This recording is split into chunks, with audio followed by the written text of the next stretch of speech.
It's trash day, I'm putting you out, it's trash day. Putting you out, it's trash day. Putting you out of my mind. It's trash day, I'm putting you out, it's trash day. I'm putting you out, trash day, I'm putting you out of my mind. Now I'm gonna clean up, now I'm gonna clean up, now I'm gonna clean up the house. I'm taking all your garbage, taking all your garbage, taking all your garbage. It starts with some beer, so you shouldn't have fear. Two garbage guys with facts, but they both still have tact. It's that time at last for the best damn podcast. It's Can Crusher Day! Ladies and gentlemen, it's that time of the week again. It's time for Can Crusher Spotlight. And you can hear the little pep in my voice, the little pep in my step as I'm strutting around the studio right now. These are my favorite parts of the week. I love talking wrestling with anybody. Paul, Chad, you name it. The English professor, Soup. Yeah, the list can go on. But this is my favorite part. When we step back and it's one-on-one, me and talent talking about their lives, why they love the business. And as this keeps progressing, we're going to get into matches that put them on the board, or you just continuing to learn about said talent. And this week's is he lies, steats, and cheels. I'll tell you, he does all that. He's a hard-hearted Hispanic. He's a mauler. He is. He's a former OVW champion, TV champion, that is. And it is Drew Hernandez. Guys, we talk about everything. We really do. This was a good interview. And finally, in my comparisons, I get this one spot on. Dead nuts in the middle. I win. Drew was actually impressed with me. So, pat on my back, type of Barry Horowitz type of thing. That interview is right around the corner, but you're going to hear from our great sponsor, Collar and Elbow. Al's going to come on and tell you about his business, but I'll stop and tell you how much I love these shirts, guys. They are just comfortable shirts.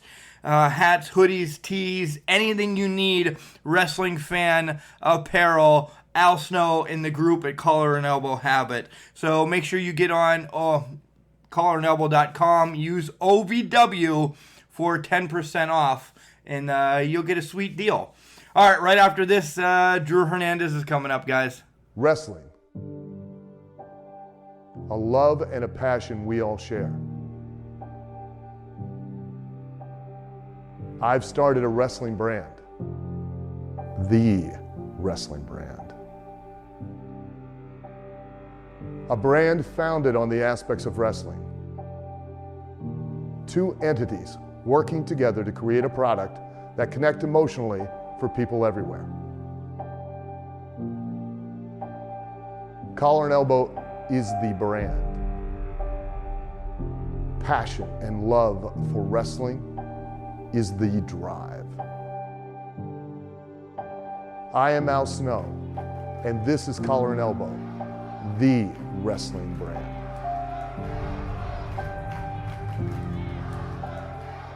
And welcome back to Can Crushers. Ladies and gentlemen, coming on the show right now is a former OVW TV champion. He's known as the Malaysian Mauler, and he's probably one of the most devious men in the OVW.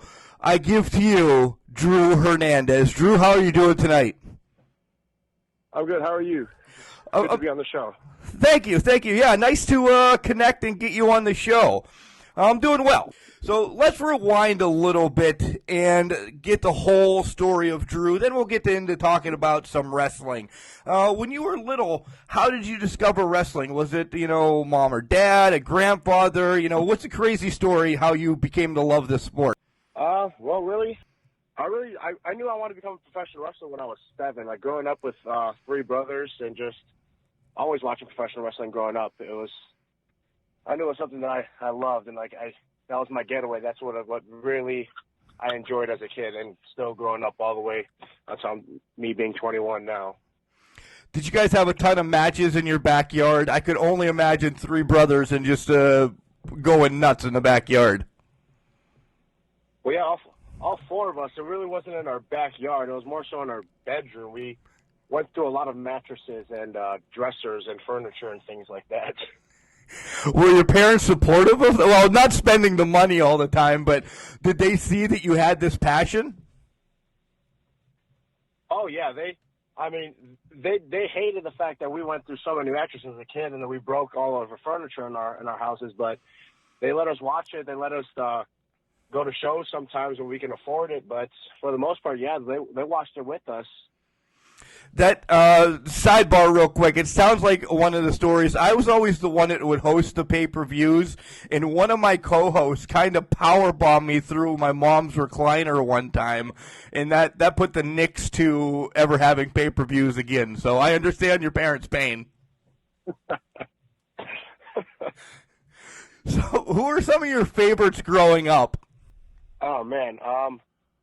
Really growing up, like, I don't know why, but I was always, like, drawn to the ones that, like, people just didn't like. Like, I always liked people who, like, the ones that people wanted to hate against. Or my favorite, I'll say this all the time, my favorite big man of all time is Kane. And, like, that's the one person I'd love to meet in my wrestling career. Oh, so I don't know why, but Kane was always one of my favorites. Corporate Kane or just Kane in general? You just liked pretty much Glenn Jacobs as a... Yeah, I just in general, Glenn Jacobs says, but pretty much pre-mask Kane, like before he took the mask off in the match with RVD. So did you like him as Isaac Yankem DDS as well? I honestly have. I've went back and like when they unmasked him, like I didn't know that was him under the mask. But growing up, I found myself going back and watching a lot of his stuff before, and yeah, like I still liked him. Like it was a character he was playing, and he played it well. Like he just did the job for me. I don't know why. Yeah, that actually blew a lot of people's minds when they found out that, Isaac Yankem was Kane, and that's a major transformation in character and everything. So, and I support the Kane thing. He's carried the torch for WWE for a hell of a long time. Yeah, and he's been through a lot of phases up and down. He's been through a lot of tag teams and tagged with a lot of people you wouldn't expect it, but I've always liked Kane for some reason. Yeah, him and the Daniel Bryant one the first time around. Probably one of my favorite thrown together tag teams where they had to go through counseling and everything. Yeah, I agree. So besides beating the hell out of your brothers, what else did you do as a child? Were you into, don't throw me under the bus, but you're a bigger guy. Did you play some football? What else did you do as a youngster? Actually, growing up, me and my older two brothers and my younger brother for a while, we actually did karate and a lot of mixed martial arts. And actually, my older brother, he's a cage fighter too. So we did a lot of, growing up even into my teen years, we did a lot of mixed martial arts classes and things like that. And I played soccer as a kid. I played volleyball, basketball in high school, wrestling in high school, football in high school, weightlifting in high school. Nice. So as JR would say, you have some educated feet as well, right? Oh, yeah.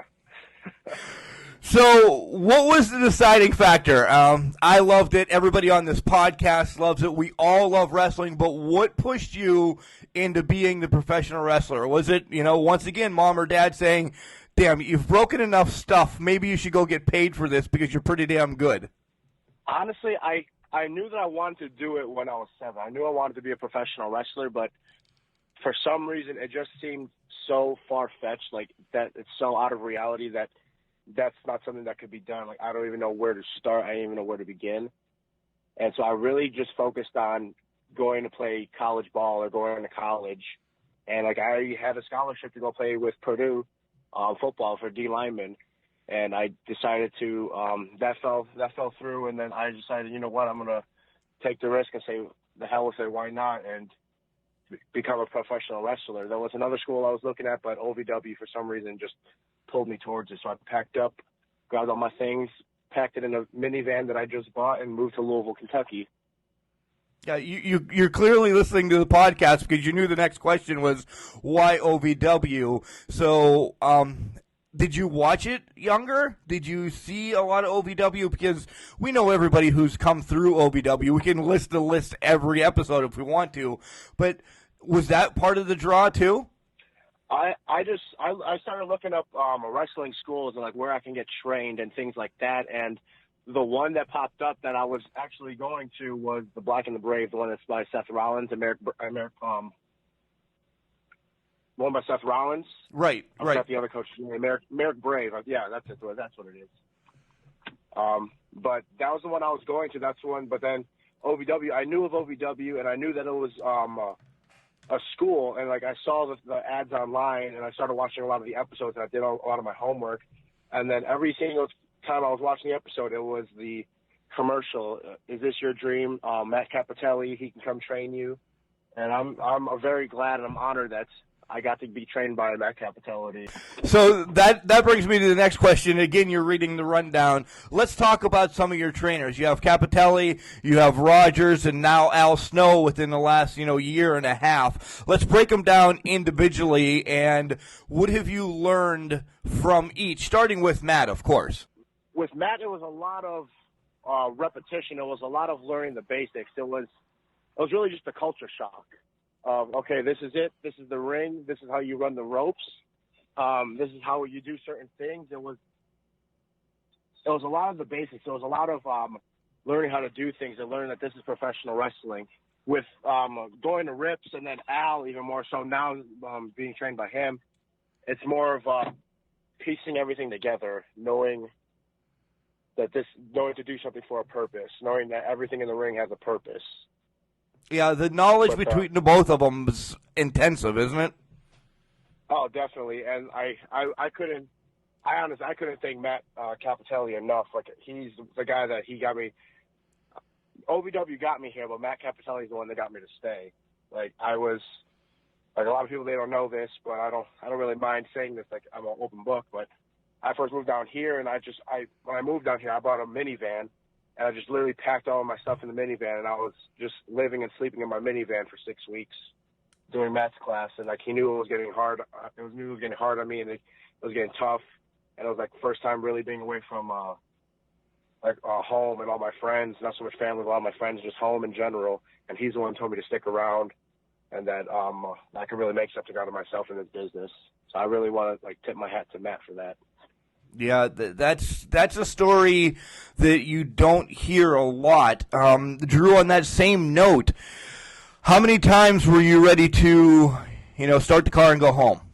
Honestly, a lot of the times. There was a lot of downtime back then. It was just training with Matt on the weekends, and then we'd have our shows every Wednesday, and then here and there we'd have a show on Saturdays. But there's a lot of downtime when you just living off your earnings that you've made and just not working and just sleeping and staying in the car and going to Planet Fitness and working out.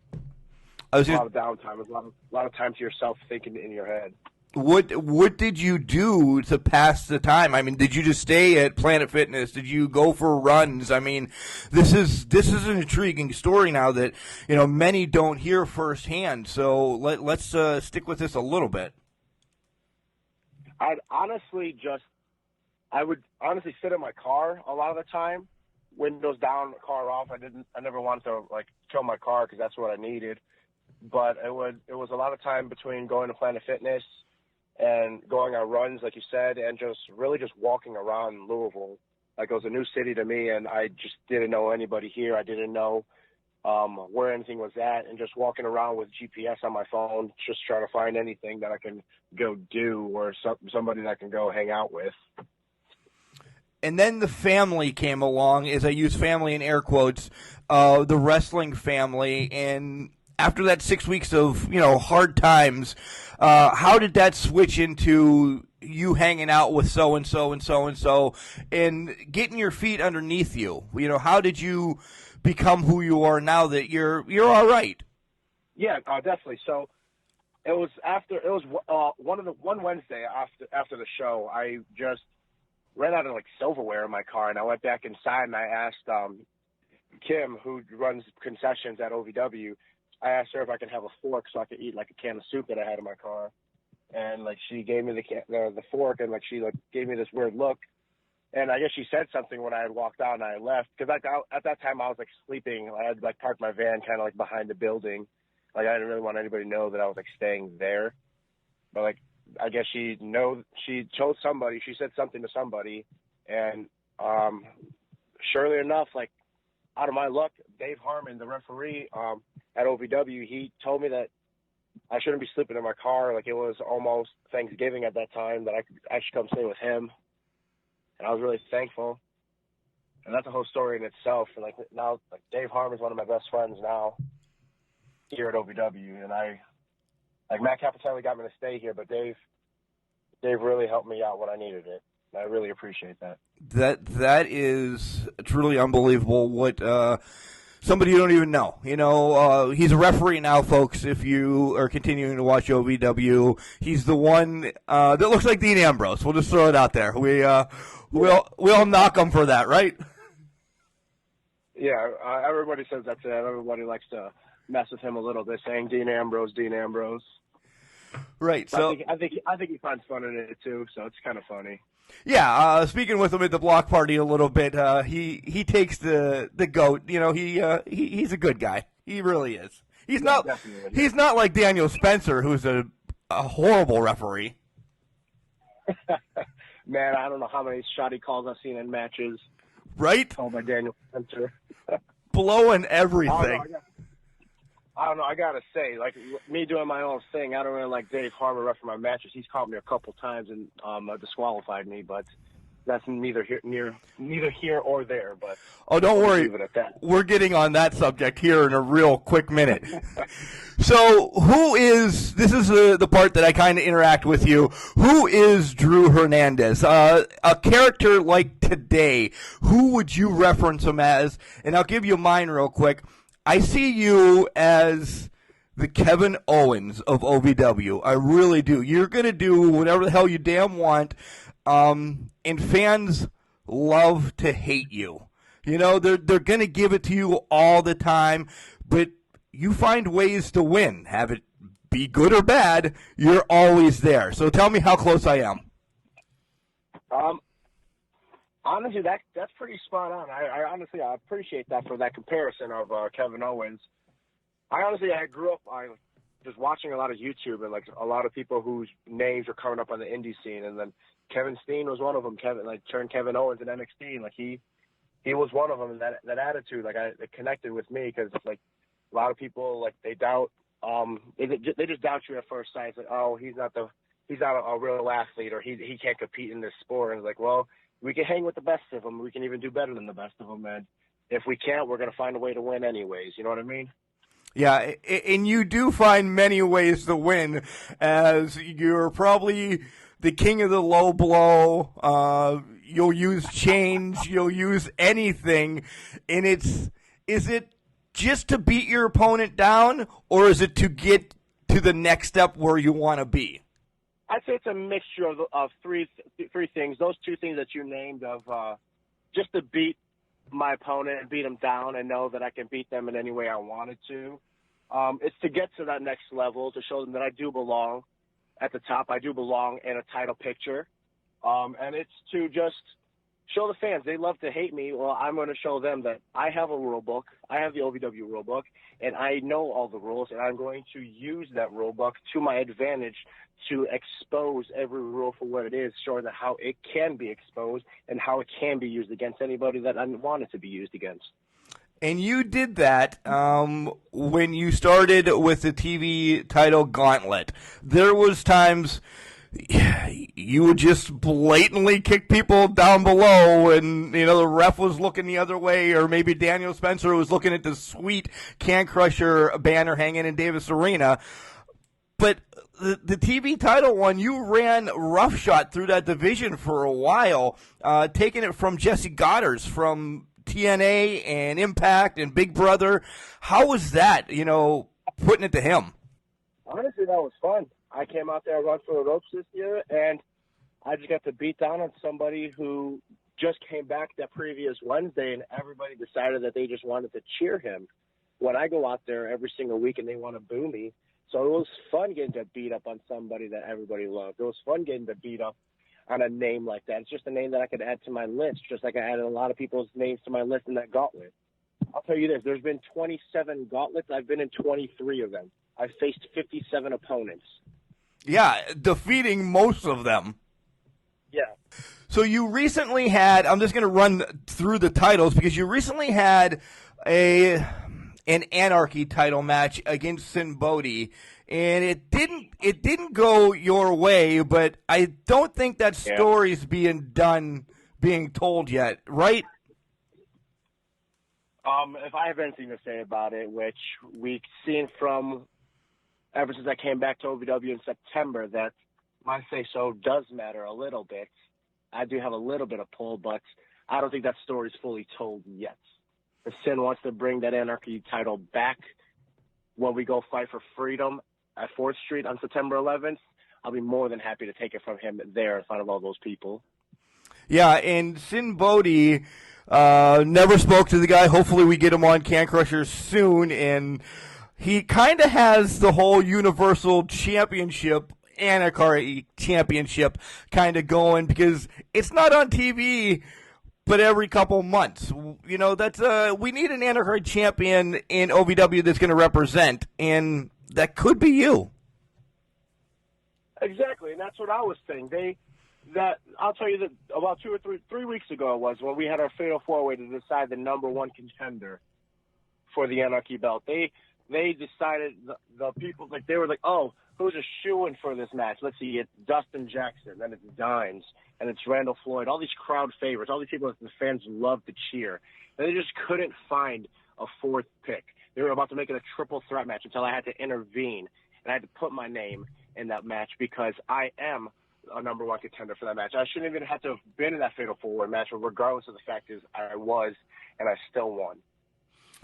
You brought up September 11th already, and we'll give you some more time to promote that here in a second. But on September 11th, there's another huge heavyweight title match between Justin Smooth and Corey Storm. And I'm going to say this needs to be turned into a three-way, and this is where I'm going to push you and be behind you, Drew, because you've defeated them both at one point. So, and they both seem to forget that. Funny enough, they both seem to be forgetting that. Yeah. What if you can say anything? I mean, they tore the house down at the last SNS, and me just hoping to see you come through that curtain, lay them both out. Whatever, double disqualification, outside interference. You just putting your name out there saying, I kick both your asses. Give me my shot. And maybe Al and Chad will hear this and say, Mark might know something. So, oh, definitely. I appreciate you putting my name out there like that. But the fact of the matter is that before I came into the gauntlet matches, when they first started, Justin Smooth was running roughshod on everybody. Just running through those gauntlets, giving street justice left and right to everybody in that gauntlet. I stepped in there 1 week. Didn't go my way. We had a match at the SNS. Next week I was in the gauntlet with him. Just so happens he lost the belt. I'm the reason he lost the belt. Corey Storm comes in hot off coming into OVW turning 18. He came in hot. Everybody knows him. Everybody's loving him. Decided to enter my gauntlet for some reason. I don't know why. It just so happens he made it to the end. When I came out, didn't have to do much to him but give him an Mayan Apocalypse, powerbomb him 1, 2, 3. But then he's over here on OVW's Facebook page saying that, oh, he's never been defeated. He's never been defeated, this and that. I had to remind him that I was playing chiropractor when I rearranged his spine with that powerbomb, and I pinned him 1, 2, 3. I've pinned them both. I'm Corey Storm's first loss in OVW, and I'm the reason Justice Smooth lost that OVW Television Championship. Facts are facts. Look it up. Go on any database out there. Facts are facts. Drew Hernandez should be OVW number one contender, if not champion right now. I'm just throwing that out there. So let's take a minute to get away from some of the questions, and let's just get to know Drew a little bit more. How much wrestling do you watch today? Are you still going back and watching old school stuff, or are you just enamored with AEW, WWE, MLW, anything? How much do you watch right now? It's probably, besides maybe one or two shows that I'll watch that they come on once a week, all that I watch, whether it's YouTube, whether it's on Google or YouTube, YouTube, Hulu, or Netflix, or anything that I can watch, anything that has to do with professional wrestling, like the networks, or I'm ordering pay-per-views. That's literally all that I'm watching. I'm just obsessed with wanting to study it and get better and see how I can make my own path, because I'll be damned if I'm called a carbon copy of somebody else. Again, great. The follow-up question here. Besides Kane and Kevin Owens, is there anybody else that you kind of stick with and say, all right, I'm going to watch 8 hours of, I don't know, Ronnie Garvin matches, or 8 hours of Michael P.S. Hayes matches? I mean, is there one person that you study, or is it like a whole? As a whole, I study, in the majority, I'll study wrestling as a whole, but there is a few people that I've been on shows with. I'm not per se I've wrestled. I've been on shows with, and I've went back and I've watched a couple of their matches, or a couple of people who I like how their attitude is. I'll go back and I'll watch a couple of their matches. One of them is the Rock and Roll Express. I've been on a couple indie shows with them, and I'll tell you what, they can still move. They still got it. I don't care what anybody says. If anybody says they can't go, I'll be there to stand up for them and prove them wrong, because they can still go. And I watch so many of their matches, and I love how fluent they were as a tag team, how fluent they are as a tag team, and it's just poetry. All-time favorite tag team on the side of the mic right here. I was a fanboy. I went nuts. I love them. I saw them many times. And most recently, I saw them at the Crockett Cup a few months ago in Concord, North Carolina. And you're right. They can still go, and they went with the Briscoes. And let me tell you, that was probably one of the best matches of the night, Drew. It was amazing. On that same note, though, it has been now announced that the Rock and Roll Express is going to be at the September 11th taping, scratch that, live show of OVW. Do you want to get in there and mix it up with them? I'll watch all their matches, and I admire them for what they've done for professional wrestling, for the sport of professional wrestling. But if it comes down to it, where my name is to go up against their names, I have to step in the same ring as them. Sorry, but they're getting power bombed. Sorry about your damn luck, more or less? Yeah, pretty much. So we talked video games a while back with Dustin Jackson, one of your favorites with the air quotes. Are you into video games at all? Do you follow the wrestling video games or anything? I tried to. I really was, especially in my sophomore, junior, and senior year of high school. It came to my senior year when I decided for a definitive fact that I wanted to become a professional wrestler. My parents, per se, didn't quite agree with that, so I was kicked out of the house when I was 18. So I really learned to live without electronics and stuff like that. So I've really moved away from video games, but I'll still love to play, and I love to study the video games, and just honestly, it'd be one of the greatest honors if I was a video game character one day. But I try to stick with it. It was hard coming back to it once you've spent so much time away from it. Yeah, the controls nowadays are not meant for a 42-year-old garbage man either. Just to let you know that. What do you get from studying a video game, though? Do you get the moves, but what can you study from a video game? The moves in general, that's we already know all the moves. Some of them you going through you start creating a character, you can go through the move gallery and stuff like that, and you find something that you never noticed before, you never really seen before, you forgot about, and you're like, oh, I might want to use that, or you know what, I think that fits me pretty well. Like I think that I'll incorporate that in my matches from now on. But it's always a way that if it's somebody else who's done it and it's definitive that's their move, you got to find a different way to tweak it to make it your own. Because again, you never want to be a carbon copy of someone else. You want to be your own individual. Right. Okay, so moving along, where's Drew Hernandez see himself in 5 years? I mean, there's vast number of businesses out there. OVW's always around. But what's your number one goal? So growing up, we always had just like regular cable or like regular channels. And we always got WWE and WWF, or it was ECW or WCW. And that's always been my number one goals. But getting older, like finding out that there was New Japan and like really getting deep into New Japan and like studying that, like loving their style of professional wrestling as well. In 5 years, I don't really see myself in one set business. I'd love to get my name out there as much as I can and just really just stretch as far as like across the horizon as I can in this sport of professional wrestling and just really get my name out there, because that's really why I wanted to become a professional wrestler. I wanted to get my name out there. I wanted to be the best that I can be. I love the sport. I just wanted to make a difference in it. That next question again, if you had the opportunity to go to Japan and you had to be there for a year, would you jump on it? I would definitely jump on it. Absolutely. That would be an amazing experience. Considering the fact that I am part Asian, that would be an amazing experience. Yeah, it kind of ties in, right? Yeah, exactly. All right, here's the next three questions are really hard. All right, dream match. Who do you want to fight?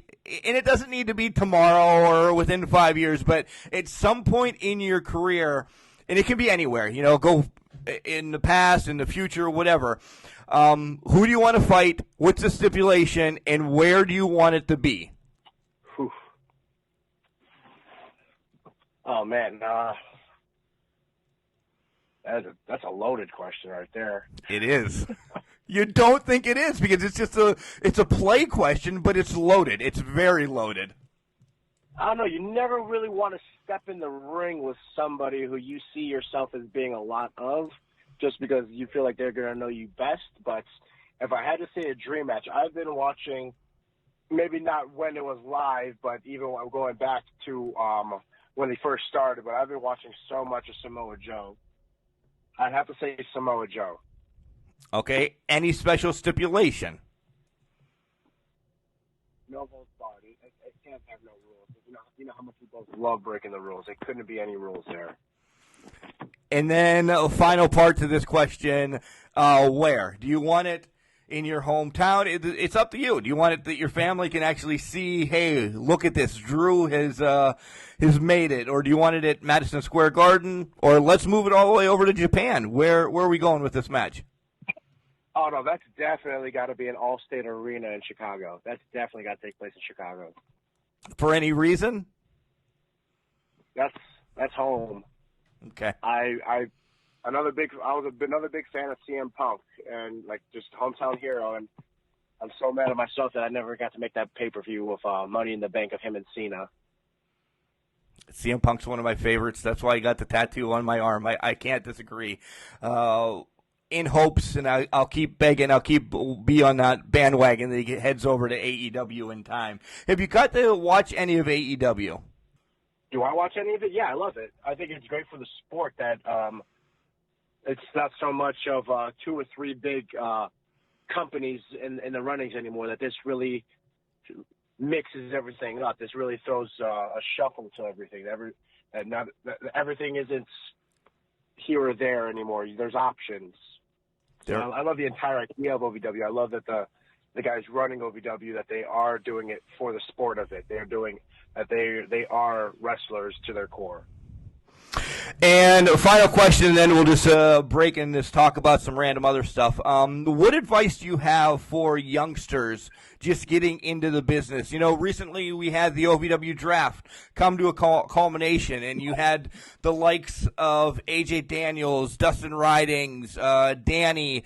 What do you tell them as they come knocking at Davis Arena? All those guys and gals that you just named, they're all great athletes, no doubt about it. I've spoken to pretty much all of them individually.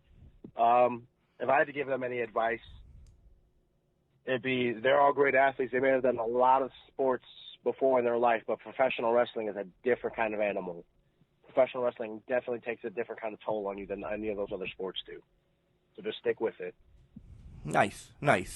All right, so we both brought up the September 11th show on 4th Street live. It's one of the biggest, if not the biggest, thing OVW is going to be doing here in the near future. What are your thoughts on that and where Al has taken OVW within the last year and a half? I think I honestly think it's great. Like, we went down there for 4th Street, and we sold that place out. There were people sitting on banisters, people sitting on ledges, standing over each other, just falling over each other. There was no sitting space, barely any standing space there. So to come back and do it for round 2, I think that's great. And what Al's done in these about 15 or 16 months that he's owned OVW, I honestly don't think anybody has seen it coming. And I love it.